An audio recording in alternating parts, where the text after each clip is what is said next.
বিশেষ করে চায়ের কাপ, গ্লাস, এগুলি তো সবসময় আমরা দেই না, পাউডার দেই। নর্মাল পানিতে ভিজালাম, আবার চা সার্ভ করে দিলাম, ওগুলি দিয়ে অনেকগুলি রোগ ছড়ায়। এর মধ্যে হচ্ছে একটা যক্ষা আর একটা হচ্ছে জন্ডিস, দুইটা রোগ খুব সিরিয়াসলি ছড়ায়।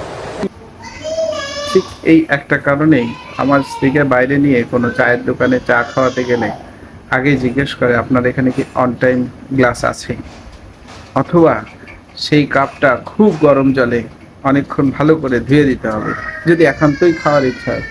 নচেত সে খেতেই চায় না। কারণ যারা চায়ের দোকানে চা খায় তাদের বিভিন্ন শ্রেণী পেশার মানুষ, বিভিন্ন ধরনের মানুষ আসে, এই এক কাপেই খাচ্ছে, ঘুরে আসছে, কোনো রকমে একটু ঠান্ডা জলে কুলুকুলু করে ধুয়ে দিচ্ছে, যেটাতে আসলে যক্ষা বা টাইফয়েডের জীবাণু মরে না। তো এই বিষয়ে আমিও অতটা সচেতন ছিলাম না, যদিও আমি বাইরের চা পারতপক্ষে খাই না, ঘরে খাওয়ারই চেষ্টা করি।